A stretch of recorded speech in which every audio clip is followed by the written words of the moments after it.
Film diawali dengan memperlihatkan sebuah mobil yang ugal-ugalan, tapi ternyata seorang kakek tua lah yang mengendarai mobil itu. Kita sebut saja dia namanya Freddy. Namun, saat keluar dari mobil, dia tidak sadar bahwa dia membawa pistol dan ada noda darah di tangannya.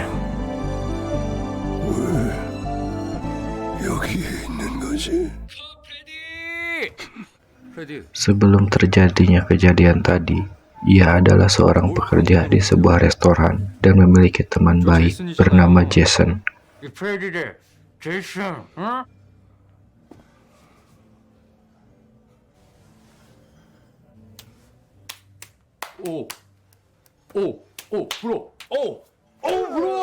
Namun, yang perlu diketahui, Freddy adalah seorang kakek berusia 80 tahun yang menderita tumor otak dan penyakit Alzheimer.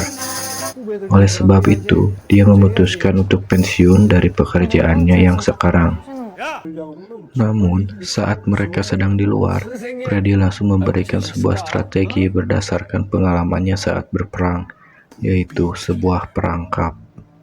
Setelah pria itu masuk dalam perangkap, Freddy langsung menanyakan sebuah dompet miliknya yang tertinggal di kamar mandi. Namun pria itu tidak mengaku bahwa dia mengambil dompet. Freddy pun langsung menggeledah dan terdapat dompetnya di saku pria itu. Dan di saat Freddy memeriksa kembali dompetnya, Freddy mengatakan bahwa uangnya hilang $40. Tetapi pria itu menyangkalnya, namun Freddy mengancam akan melaporkannya ke polisi. Pria itu pun terpaksa harus mengganti uang Freddy yang pura-pura hilang. Jason pun mengucapkan terima kasih dan mengajak Freddy untuk bermain game bersamanya, dan bahkan ia memberikannya makanan. Di saat itu, ia mendapatkan sebuah kabar dari putrinya bahwa istri dari Freddy meninggal, jadi dia tidak bisa bermain dengan Jason hari ini.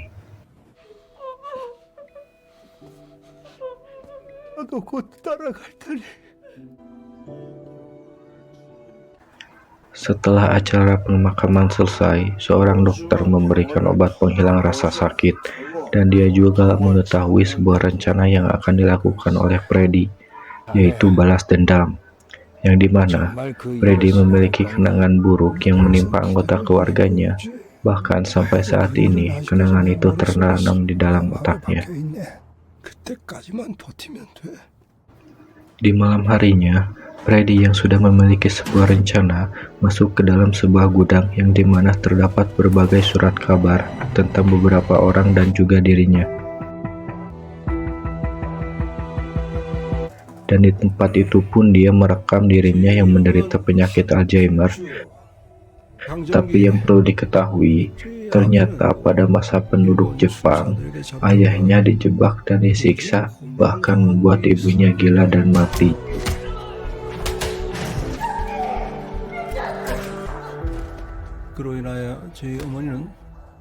Freddy pun mentato semua nama-nama orang yang akan ia bunuh pada jarinya.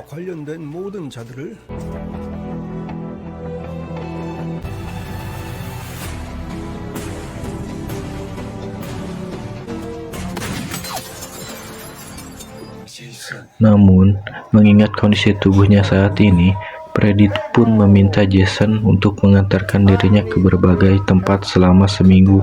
Bahkan ia menawarkan bayaran kepada Jason.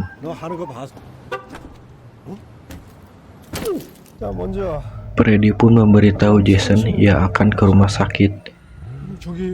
Ia berpesan untuk menunggu sampai dirinya menelepon.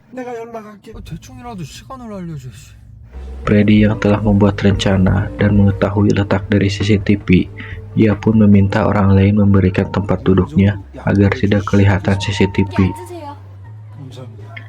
Di dalam rumah sakit ini, Freddy akan menemui seorang mantan anggota dewan bernama Jung Bae-jin.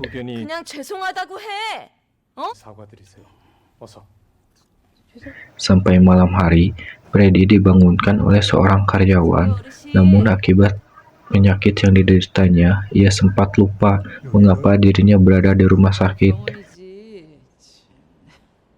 Tapi untungnya, seorang wanita mengingatkan dirinya apa yang harus ia lakukan di rumah sakit.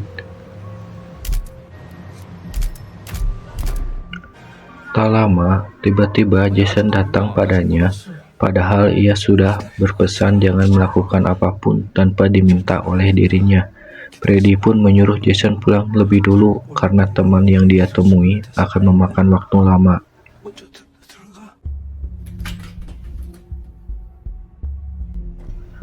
Freddy pun naik melewati tangga darurat dan dia membuka sebuah pintu yang terkunci menggunakan tali. Namun di waktu yang bersamaan, Jason berpapasan dengan pegawai rumah sakit dan dia pun terekam oleh kamera CCTV.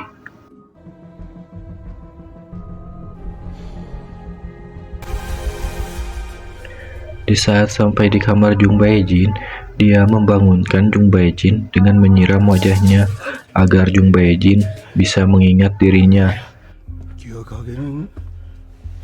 Dan dia pun bercerita bahwa ayahnya merupakan orang yang sangat dihormati sebagai petani. Namun Jung Bae-jin menjebak dan memenjarakannya karena menghina orang Jepang agar bisa mengambil semua yang dimiliki oleh ayahnya. Dan melalui cerita itu, Jung Bae-jin mengingat siapa itu Freddy.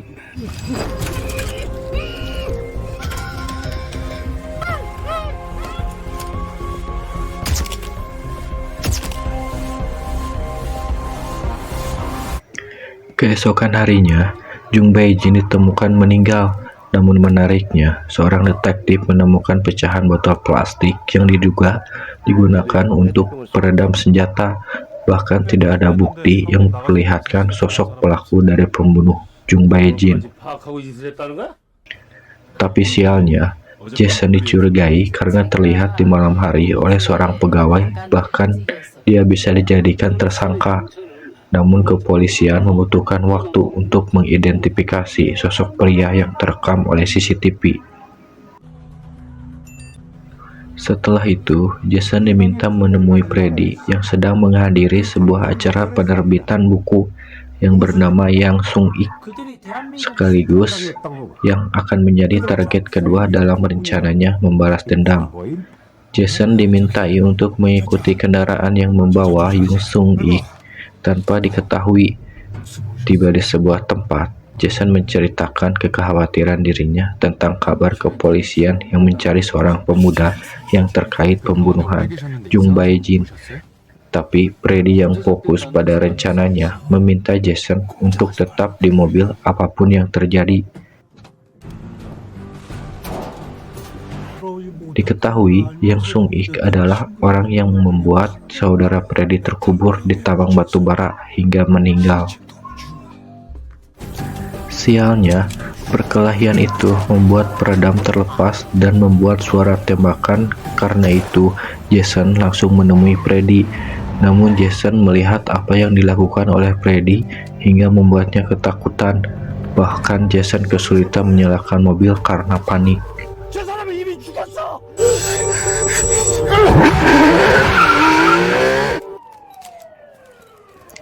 Tak lama, kepolisian datang, dan di saat itulah kepolisian mengetahui peluru yang dipakai untuk membunuh Jung Bae-jin berasal dari senjata yang digunakan oleh tentara kuantum dalam pemerintahan Jepang.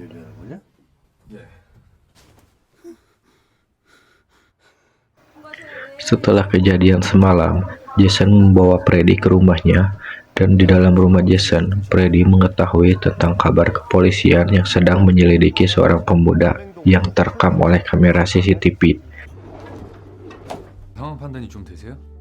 Di saat itulah, Freddy meminta Jason agar tidak khawatir karena kepolisian akan kesulitan mengidentifikasi Jason. Tapi Jason pun memilih untuk memberitahu polisi. Namun Freddy mengatakan bahwa hal tersebut akan membuat Jason dicurigai sebagai kaki tangan Freddy.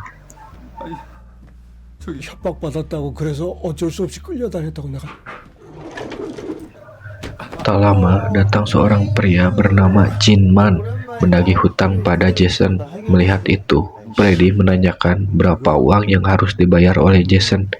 Dan setelah itu, ia memutuskan untuk pergi keluar. Namun bukan tanpa alasan, ternyata Freddy keluar untuk merusak mobil milik mereka untuk memanggil salah satu dari mereka. Apa yang dilakukan Freddy adalah untuk membantu Jason dan membuat mereka keluar. Freddy pun mengganti uang ganti rugi karena memecahkan kaca mobil mereka dan berjanji akan membayar semua hutang Jason.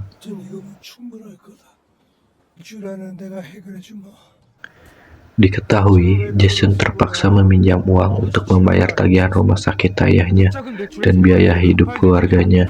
Setelah itu, Freddy meminta Jason untuk membantunya kembali. Sialnya, Jason malah memutuskan untuk melaporkan apa yang dilakukan oleh Jason ke kantor polisi. Tapi, Freddy mengancam bahwa dia akan menembak dirinya sendiri dan itu akan menjadi pembunuhan ketika Jason. Ia meminta waktu seminggu untuk menyelesaikan rencananya.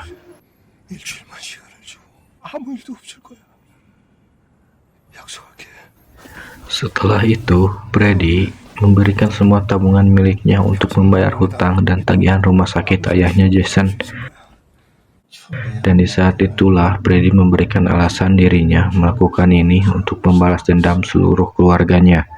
Karena bagi Freddy, balas dendam ini lebih penting daripada nyawanya sendiri. Dan akhirnya, Jason pun memutuskan untuk membantu Freddy karena harus melunasi semua hutangnya.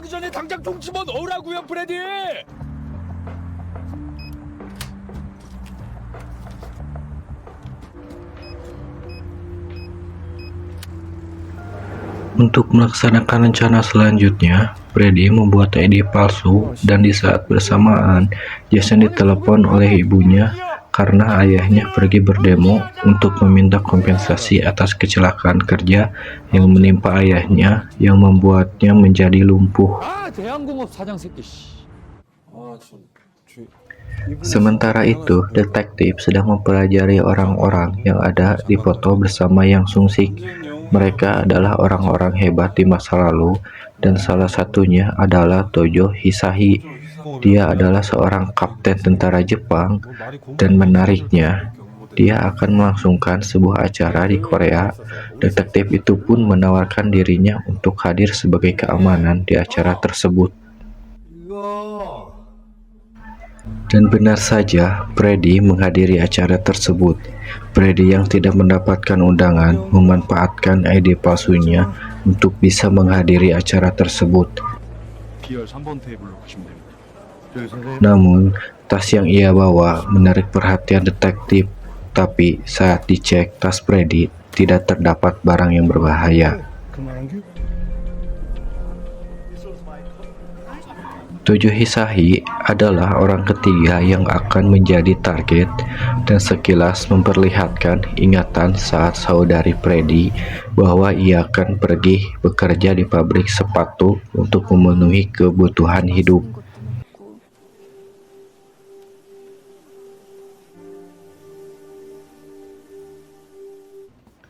Setelah itu, Freddy mengunci diri di dalam toilet dan ternyata dia menyembunyikan barang-barang untuk merakit bom asap. Bahkan ia juga membawa pistol.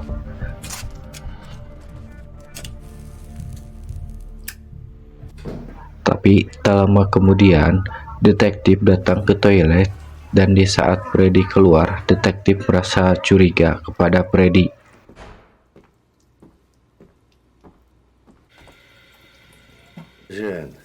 그래서 담배 태우시면 안 됩니다. 나이를 먹으니 겁이 없어지네요. Di waktu yang bersamaan, saat pembukaan perayaan, detektif memeriksa toilet yang dipakai oleh Freddy dan memberitahu rekan kerjanya untuk memperhatikan Freddy, yang tanpa diketahui, ia sudah menyiapkan bom asap yang dirakitnya.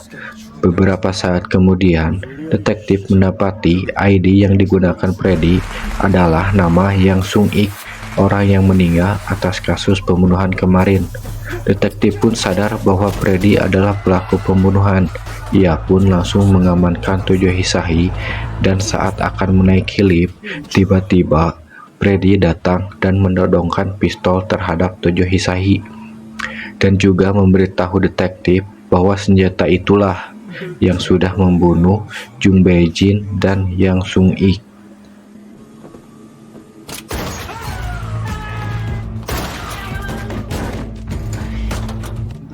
Saat itu, Freddy menuntut apa yang sudah menimpa pada saudarinya, dan juga Freddy mengambil HP Tojo untuk menelepon Pak Kim, dan Freddy berkata bahwa Tojo akan meninggal dan Pak Kim adalah target selanjutnya. Namun, saat akan membunuh Tojo, dia mendapatkan perlawanan, bahkan dia juga sempat terancam. Namun Freddy bisa membalikan keadaan dan akhirnya Tojo pun ditembak.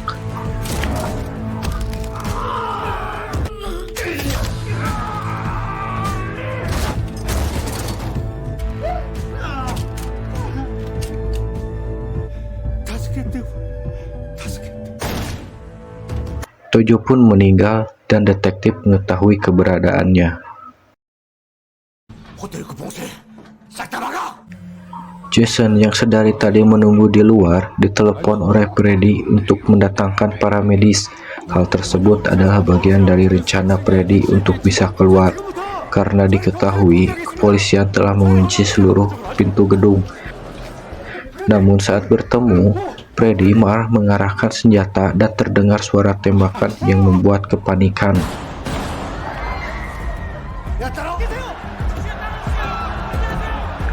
Freddy yang sudah mengelabui petugas, namun dia telah ketahuan akibat Jason menjatuhkan tas miliknya. Tapi untungnya mereka berhasil meloloskan diri.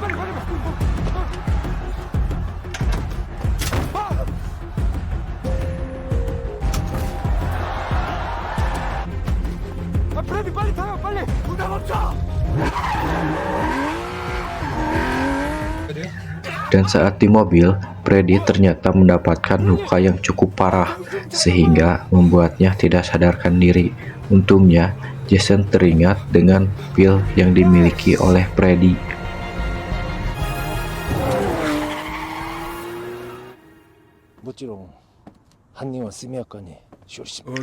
Atas apa yang terjadi mengakibatkan rusaknya kesepakatan perusahaan Pak Kim, sehingga memerintahkan anak buahnya mencari Freddy untuk membereskan kekacauan yang terjadi.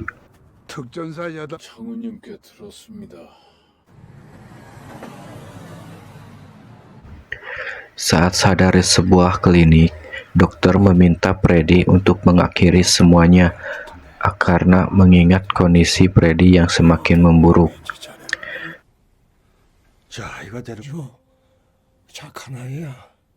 Dan saat Jason terbangun, ia memutuskan untuk mengakhiri ini dan bahkan sudah tidak memperdulikan uang lagi. Namun Freddy memohon untuk memberinya waktu dan ingin dibantu untuk terakhir kalinya. Keesokan harinya, Freddy merekam bahwa dirinya lah yang membunuh mereka semua, dan dia juga mengatakan target selanjutnya adalah mantan kepala angkatan darat, yaitu Jenderal Kim, yang disebut pahlawan perang Korea. Berbeda dengan apa yang dibicarakan dengan detektif, Jenderal Kim diketahui telah berpihak pada Jepang, bahkan menyebabkan banyaknya orang Korea yang meninggal. Dan dialah penyebab hancurnya keluarga Freddy, dan dia juga memberitahu targetnya terakhir adalah Kiora Takayoshi. Dia adalah orang yang menyaksikan semuanya.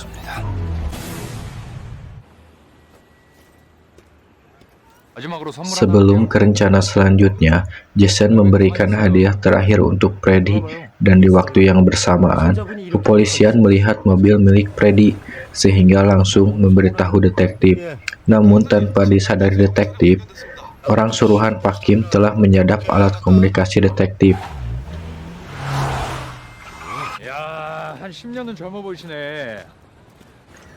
Freddy yang senang dengan hadiah pemberian Jason menyadari bahwa polisi sedang mengawasi dirinya. Maka dari itu, Freddy memutuskan untuk pergi ke suatu tempat untuk menghindari mereka.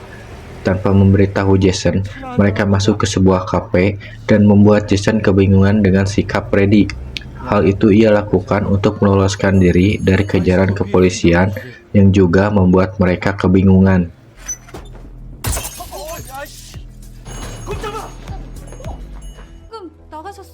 무슨 소리야? 내려온 사람이 없.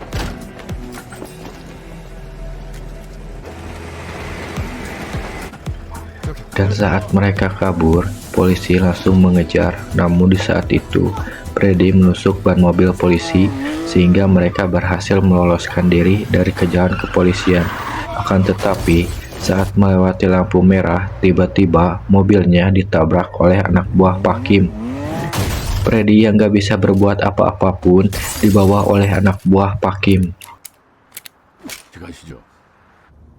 Saat ditangkap, anak buah Pak Kim melihat rekaman yang dibuat oleh Freddy yang memberitahu bahwa Pak Kim telah berbelok ke Jepang. Namun, ia tidak peduli dan menyuruh anak buahnya membunuh mereka. Namun, Jason yang ketakutan pun berusaha memohon untuk tidak dibunuh. Dan Freddy yang mendengar itu pun meminta untuk melepaskannya karena Jason tidak terlibat. Dan di saat itu, Jason mengatakan bahwa ia membuat salinan yang saat ini ada pada seseorang.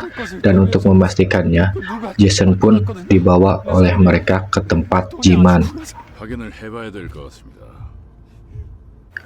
Namun, saat dimintai apa yang sudah diberikan oleh Freddy, Jiman pun menolak mengembalikannya, dan terjadilah perkelahian. Namun, anak buah Pak Kim berhasil menghabisi semua geng Jiman.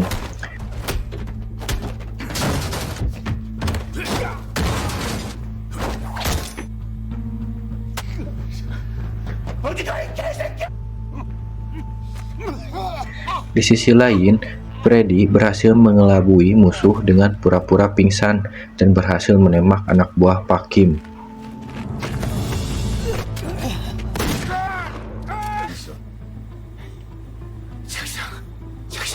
Kembali ke Jason, ternyata apa yang dikatakan Jason hanyalah kebohongan, sehingga memancing kemarahan anak buah Pak Kim terhadap Jason.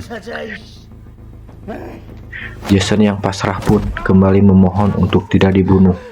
Tapi untungnya Jiman kembali berdiri dan menyerang. Namun ketika Jason akan dihabisi juga, anak buah Pak Kim itu malah terjatuh.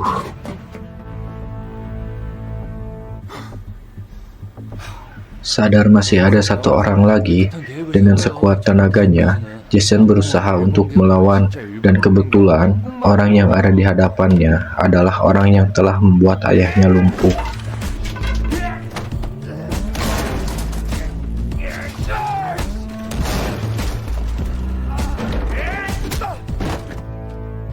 Namun saat Jason hampir dihabisi, tiba-tiba Freddy datang ke tempat itu karena mengetahui dari kartu nama yang diberikan oleh Jiman.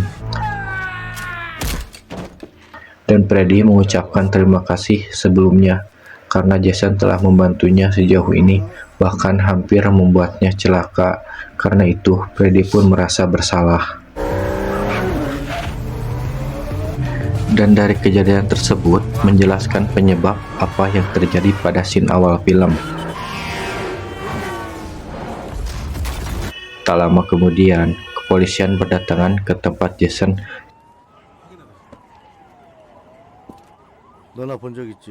Sedangkan Freddy yang berjalan seorang diri dibantu oleh pengendara yang sedang melintas. Kepada mereka, Freddy mengatakan dirinya akan menemui seorang teman, namun akibat penyakitnya, Freddy tidak dapat mengingat. Namun untungnya, anak kecil menanyakan tato yang ada pada jari Freddy sehingga membantu dirinya untuk mengingat apa yang selama ini ia rencanakan. Di sebuah acara pembukaan patung Jenderal Kim, Freddy menghadiri acara tersebut dan langsung diketahui Pak Kim adalah target selanjutnya. Di dalam pidatonya, Pak Kim menceritakan kebohongan tentang dirinya lah yang melindungi negara, padahal ialah yang telah bekerja sama dengan Jepang.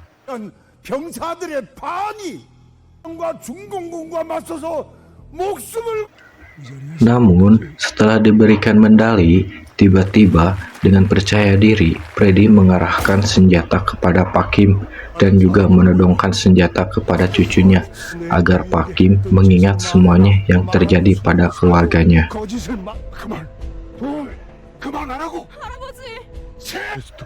Karena cucunya diancam, Pak Kim pun menceritakan tentang Tojo Hisahi yang meminta dirinya untuk mengirimkan perempuan penghibur. Bahkan dirinya harus berbohong karena mereka pasti menolak, dengan mengatakan ada pekerjaan di pabrik sepatu, padahal saudari Freddy adalah tunangan Pak Kim waktu itu. Setelah itu, Freddy menyuruh Pak Kim memberitahu semua hal yang telah ia lakukan dan memberitahu semua tentang dirinya di hadapan semua orang bahwa ia bekerja sama dengan Jepang. Dan setelah itu, Freddy pun menembak sang Jenderal Kim.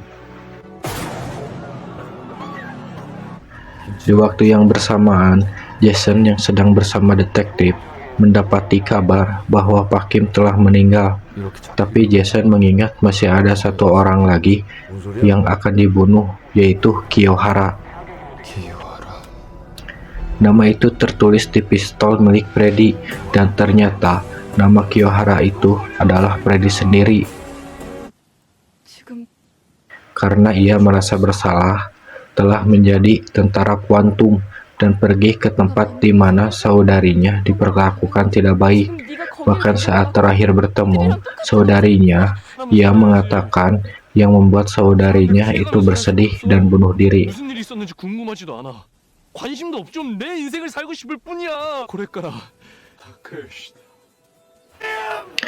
Dan saat Freddy akan menembak dirinya sendiri, Jason datang tepat waktu sebelum Freddy melepaskan tembakan. Di saat itulah Jason mengingatkan jika Freddy bunuh diri, maka semua hal yang dilakukan tidak akan berarti apa-apa. Jason meminta Freddy untuk menghukum dirinya di pengadilan. Sesuai dengan perkataan Freddy, tentang orang yang jahat harus dihukum, tapi melalui jalan yang benar, yaitu berdiri di depan pengadilan. Setelah apa yang terjadi, Jenderal Kim pun ditolak dikuburkan di pemakaman nasional dikarenakan ia telah mengkhianati negaranya sendiri. Setelah kejadian itu, Freddy terlihat seperti linglung. Ia hanya diam meskipun diajak berbicara, tapi ternyata Freddy masih mengingat Jason. Hal itu dibuktikan dengan salaman mereka berdua.